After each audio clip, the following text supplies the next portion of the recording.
오늘은 출애굽기 34장입니다.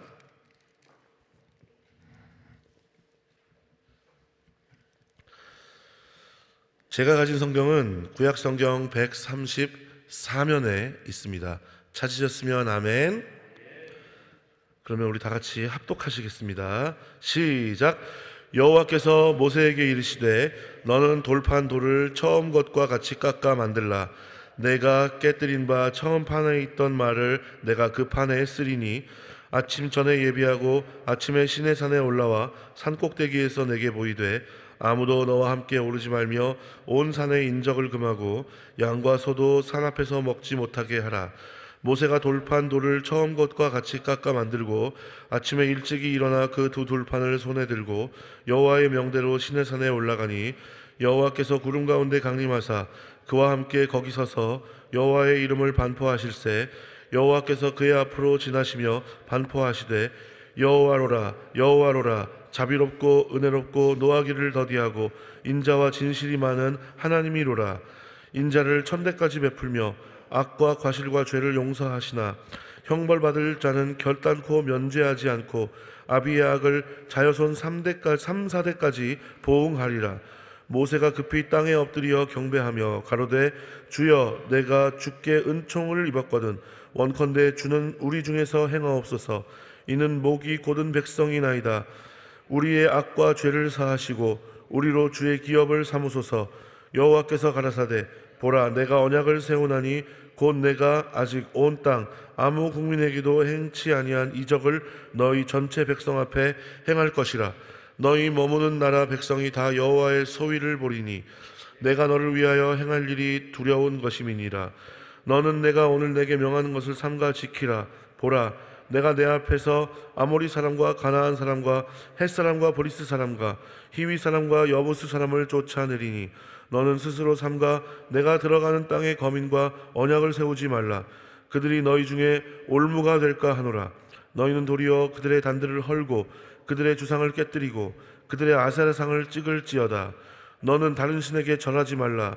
여호와는 질투하는 질투의 하나님이니라.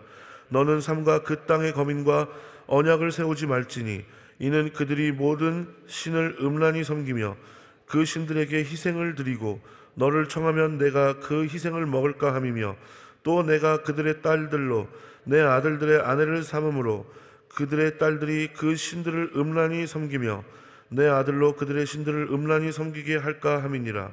너는 신상들을 부어 만들지 말지니라. 너는 무교절을 지키되 내가 내게 명한 대로 아비벌 그 기한의 7일 동안 무교병을 먹으라. 이는 내가 아비벌의 애굽에서 나왔음이니라.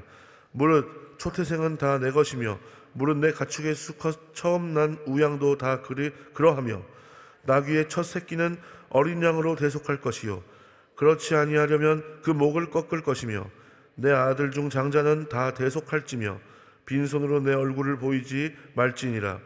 너는 엿새 동안 일하고 제7일에는 쉴지니 밭 갈 때나 거둘 때에도 쉴지며 칠칠절 곧 맥추의 초실절을 지키고 가을에는 수장절을 지키라. 너희 모든 남자는 매년 3번씩 주 여호와 이스라엘의 하나님 앞에 보일지니라. 내가 열방을 내 앞에서 쫓아내고 내 지경을 넓히리니 내가 매년 3번씩 여호와 너의 하나님께 보이러 올 때에 아무 사람도 내 땅을 탐내어 엿보지 못하리라. 너는 내 희생의 피를 유교병과 함께 드리지 말며 유월절 희생을 아침까지 두지 말지며 너의 토지 소산에 처음 익은 것을 가져다가 너의 하나님 여호와의 전에 드릴지며 너는 염소 새끼를 그 어미의 저주로 삼지 말지니라. 여호와께서 모세에게 이르시되 너는 이 말들을 기록하라. 내가 이 말들의 뜻대로 너와 이스라엘과 언약을 세웠음이니라 하시니라. 모세가 여호와와 함께 40일 40야를 거기 있으면서 떡도 먹지 아니하였고 물도 마시지 아니하였으며 여호와께서는 언약의 말씀 곧 10개를 그 판들에 기록하셨더라. 모세가 그 증거의 2판을 자기 손에 들고 시내산에서 내려오니 그 산에서 내려올 때에 모세는 자기가 여호와와 말씀하였음을 인하여 얼굴가풀에 광채가 나나 깨닫지 못하였더라. 아론과 온 이스라엘 자손이 모세를 볼 때에 모세의 얼굴꺼풀에 광채가 남을 보고 그에게 가까이 하기를 두려워하더니 모세가 그들을 부르니 아론과 회중의 모든 어른이 모세에게로 오고 모세가 그들과 말하니 그 후에야 온 이스라엘 자손이 가까이 오는지라. 모세가 여호와께서 시내산에서 자기에게 이르신 말씀을 다 그들에게 명하고 그들에게 말하기를 마치고 수건으로 자기 얼굴을 가리웠더라. 그러나 모세가 여호와 앞에 들어가서 함께 말씀할 때에는 나오기까지 수건을 벗고 있다가 나와서는 그 명하신 일을 이스라엘 자손에게 고하며 이스라엘 자손이 모세의 얼굴의 광채를 보는 고로 모세가 여호와께 말씀하러 들어가기까지 다시 수건으로 자기 얼굴을 가리웠더라. 아멘. 효와 행복을 보시겠습니다. 오늘 제목은 근본 계명과 윤리적 십계명입니다. 요절 말씀은 출애굽기 34장 6절입니다. 다 같이 읽어볼까요? 시작. 여호와께서 그의 앞으로 지나시며 반포하시되 여호와로라 여호와로라 자비롭고 은혜롭고 노하기를 더디하고 인자와 진실이 많은 하나님이로라. 아멘.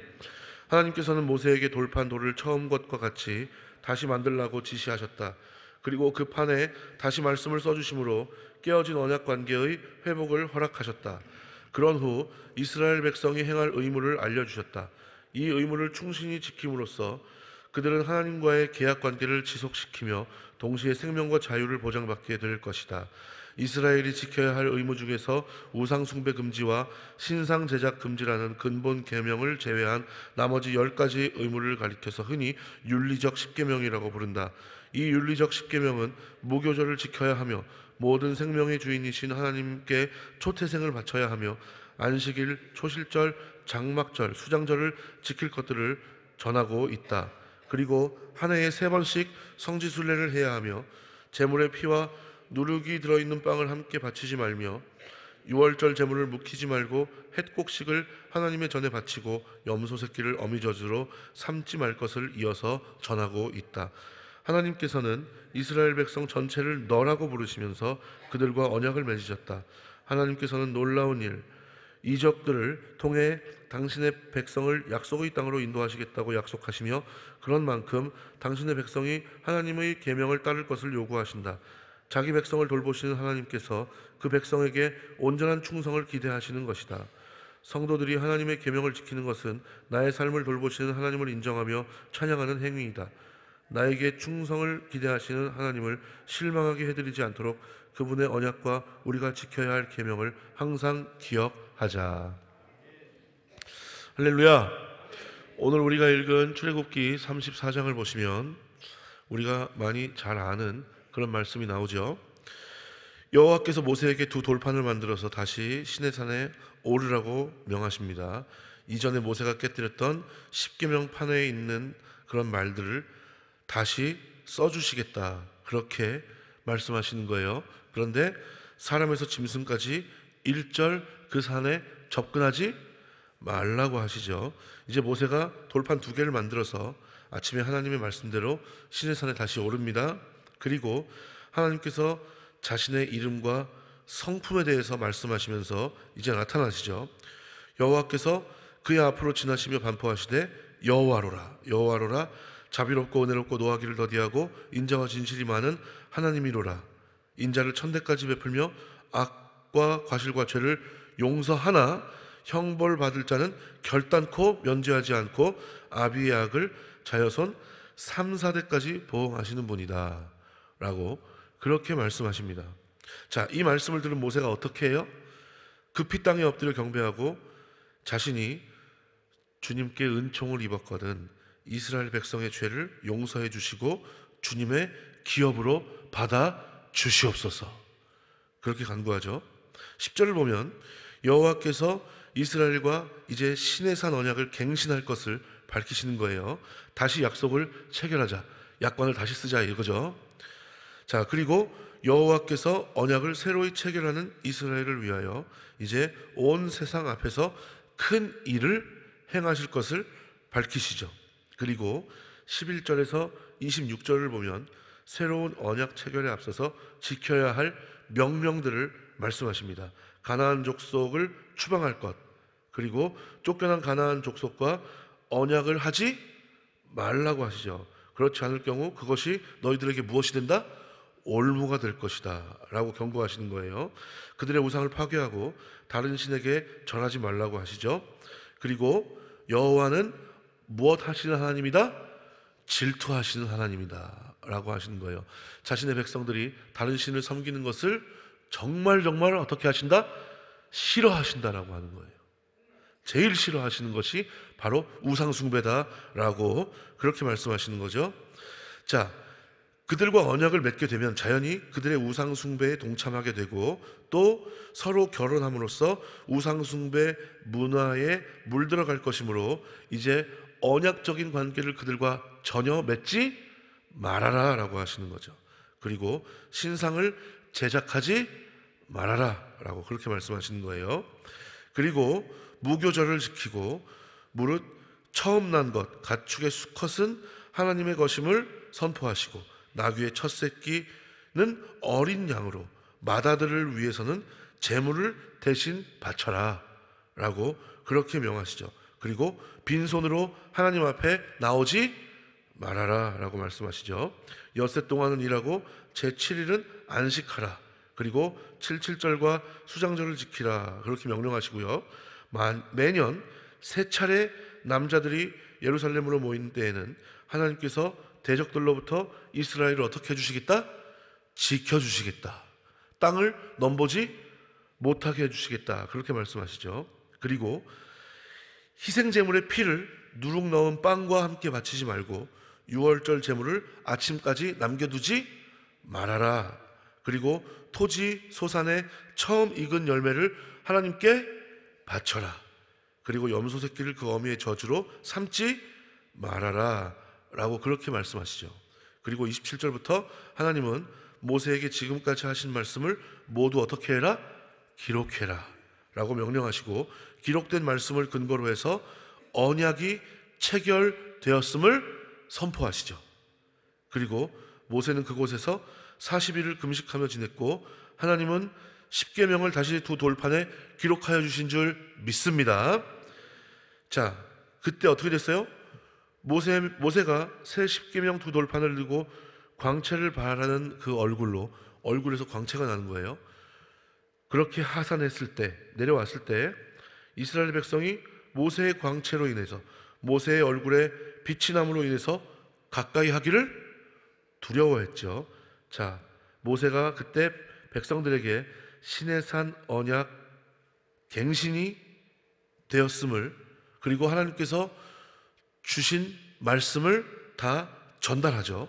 그리고 모세가 말을 마치고 수건으로 자기 얼굴을 가리고 모세가 하나님 앞에서는 수건을 벗고 이제 다른 사람들 앞에서는 다시 어떻게 했다? 수건으로 얼굴을 가렸다라고 하는 것이 오늘 우리가 읽은 본문의 전체적인 내용입니다. 자, 여기서 우리가 이야기할 것이 많이 있지만 우리 오늘 이거 한 가지만 꼭 기억하고 돌아갔으면 좋겠습니다. 뭐냐 하면요, 오늘 우리가 읽은 말씀을 통해서 분명하게 알 수 있는 게 뭐예요? 하나님은 천지의 창조주시요 우리에게 말씀하시는 주체가 된다는 것입니다. 그리고 피조물인 인간은 피조물로서 그것을 경청하고 그리고 그것에 따라 순종해야 하는 주역이 된다는 것이죠. 즉 하나님은 말씀의 주체이고 인간은 경청과 행동의 주역이다라고 하는 것입니다. 여러분 이 사실을 믿으십니까? 흔히 구약은 굉장히 율법적이고 신약은 굉장히 복음적이다 라고 하는 생각을 가지고 계신 분이 있을지도 모르는데 그것은 완전히 잘못된 생각이에요. 여러분, 구약이나 신약이나 하나님께서 주신 우리가 달려야 할 믿음의 경주의 핵심은 일맥상통하는 줄 믿습니다. 구약에서도 우리에게 율법이 주어지기 전에 뭐가 먼저 선행됐어요? 하나님의 은혜가 먼저 우리에게 선행된 줄 믿습니다. 하나님께서는 죽을 수밖에 없는 이스라엘 백성들을 위해서 다시 언약을 체결해 주시면서 하나님이 하나님 되심을 나타내셨고 이스라엘 백성은 하나님의 일을 위해서 선택하신 그의 백성임을 선포하셨죠. 그 은혜가 먼저 선행이 되고 그 이후에 우리에게 주어진 게 뭐예요? 율법이라는 거죠. 오늘 우리가 지금 읽은 말씀에 나오는 그 율법이 은혜 이후에 주어졌다는 말입니다. 자, 그리고 신약도 마찬가지죠. 예수 그리스도를 통한 그 대속의 은혜가 우리에게 먼저 있고 나서 우리에게 주어진 것이 뭐예요? 하나님의 말씀이라는 것입니다. 하나님께서 우리에게 주신 말씀이라는 것이죠. 구약과 잘 비교해 보세요. 신약에서도 역시 하나님은 말씀의 주체이고 인간은 예수 그리스도를 통해 덧입은 그 의롭다 하심을 얻은 그 은혜를 가지고 그것에 따라 경청하고 순종해야 하는 주역이라는 사실이 여러분 변해요, 안 변해요? 변하지 않아요. 변하지 않아요. 오늘날 우리가 살아가는 이 시대에는 동물의 피로 제사를 드리는 것이 아니라 이제는 예수께서 십자가에서 완전한 대속을 이루셨으므로 매해 그렇게 우리가 구약에서처럼 제사를 드릴 필요가 있어요, 없어요? 없는 거죠. 그렇게 완전한 화목제물이 되셔서 우리와 하나님과의 관계를 회복시키신 주님께서 그 은혜 이후에 우리에게 요구하시는 것이 있어요, 없어요? 있다라고 하는 거죠. 그게 어디에 나와요? 지금 우리가 손에 들고 있는 66권 하나님의 말씀에 나오는 줄 믿습니다. 그러므로 구약은 율법적이고 신약은 복음적인 것이 아니라 구약과 신약은 서로 일맥상통한다 라고 볼 수 있는 것이죠. 중요한 것은 뭐예요?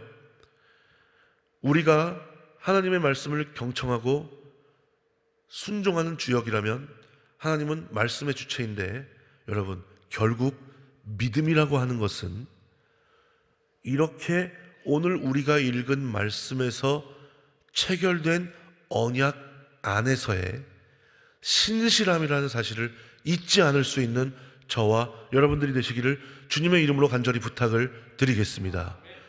믿음은 절대로 관념적이거나 철학적인 지적 동의나 생각으로 그치는 것이 아니에요. 아닙니다. 다분히 현재적이고 실제적인 것입니다. 이렇게 하나님께서 우리에게 먼저 은혜로 선행하시고 주신 그 언약 안에서의 율법이, 말씀이 그것을 믿는 우리의 가치관의 변화에 따라 신실하게 우리의 삶 가운데에서 하나님의 나라로 이루어지는 것이 곧 뭐예요? 믿음이다라고 하는 것입니다. 그냥 단순히 지적 동의나 생각이 아니라는 거예요. 그러므로 하나님은 말씀의 주체이고 우리는 경청과 순종의 주역으로서 하나님의 뜻을 이루어 나아가는 데 있어서 굉장히 그게 주님께서 참된 믿음으로 보시는 관점에서 중요해요, 안 중요해요? 굉장히 중요하다라고 하는 사실이죠. 믿음은 바로 그런 것입니다. 하나님과 우리와의 그런 관계 안에서의 신실함. 분명히 예수님을 우리의 삶의 주인으로 모시게 되면 가치관의 변화가 일어나게 되어 있어요. 내가 예수님을 주님으로 모셨는데 가치관의 변화가 일어나지 않는다. 그건 정말 내가 거듭났는지 그렇지 않은지 다시 한번 잘 점검해 봐야 할 줄 믿습니다. 예전에는 내 맘대로, 내 맘 내키는 대로, 내가 좋은 대로 살았지만 이제는 뭐가 중심이 되는 거예요? 하나님의 말씀이 중심이 되는 거예요. 하나님이라면 어떻게 하셨을까? 예수님이라면 어떻게 생각하실까? 성령님의 인도하심이 무엇일까? 고민하게 되는 것이죠. 자, 그렇게 하나님이 주시는 음성에 따라서 경청하고 순종하는 것, 그 언약적 관계 안에서의 신실함을 우리가 잘 지켜나갈 수 있는 저와 여러분들이 되시기를 주님의 이름으로 간절히 부탁을 드리겠습니다. 이렇게 우리에게 약속하신 하나님, 그리고 말씀하신 하나님, 오늘날에도 동일하게 우리와 함께 하시는 줄 믿습니다. 이때 주신 말씀이 지금이나 그리고 예수님이 다시 오실 그때, 우리가 아직 살아보지 못한 미래에나 여러분 그 본질이 변해요, 안 변해요? 변하지 않아요. 이것은 언제 어디에서나 어느 때에나 동일하게 절대로 변하지 않는 사항인 줄 믿습니다. 그 말씀을 우리가 받고 예수 그리스도를 삶의 주인으로 모셨다면 여러분, 우리에게 주님께서 언약적 관계 속에서 말씀하시는 그것을 신실함으로 이행하며 나아갈 수 있는, 경청하고 순종하며 나아갈 수 있는 저와 여러분들이 되시기를 주님의 이름으로 간절히 부탁을 드리겠습니다. 그래서 이 땅에서부터 주님께서 주시는 그 능력과 인도하심을 믿음의 증거로 소유하고, 주님 분명히 약속하셨잖아요. 이스라엘 백성들에게 너희가 알지도 듣지도 못한 크고 귀하고 위대한 비밀한 일들을 내가 너희에게 어떻게 할 것이다? 행할 것이다. 그 약속의 말씀이 우리에게 축복의 말씀, 능력의 말씀으로 믿음의 증거로 소유될 수 있었으면 좋겠습니다. 그리고 주님 다시 오셨을 때 잘했다 칭찬받는 그 종들의 자리에 저와 여러분들이 한 명도 빠짐없이 함께할 수 있었으면 좋겠습니다. 그런 복된 인생을 사는 저와 여러분들이 되시기를 주님의 이름으로 축원합니다. 기도하겠습니다. 하나님 감사합니다.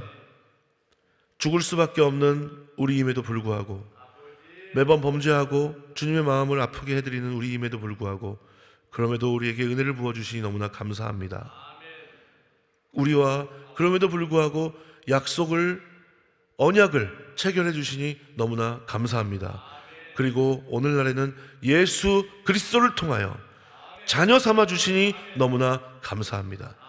우리가 이런 은혜를 누리려고만 하는 것이 아니라 그 안에 담긴 주님의 말씀을 우리가 신실하게 경청하고 순종하여 주님과 우리 안에 체결된 그 언약 안에서의 신실함으로 우리의 믿음을 증명하며 살아갈 수 있도록 주님 인도하여 주시옵소서.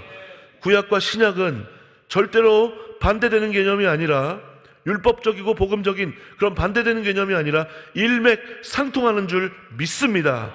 주님, 우리가 이 사실을 잊지 않을 수 있도록 인도하여 주시옵시고, 주님 다시 오시는 그날까지 우리가 신실한 하나님의 제자로, 하나님의 자녀로, 예수 그리스도의 제자로 이 땅에서부터 주님의 그 약속의 말씀을 축복의 말씀, 능력의 말씀으로 믿음의 증거로 소유하고, 주님 다시 오시는 그날 잘했다 칭찬받는 우리 모두가 될 수 있도록 주님 인도하여 주시옵소서. 예수님의 이름으로 감사하며 축복하며 기도드리옵나이다. 아멘.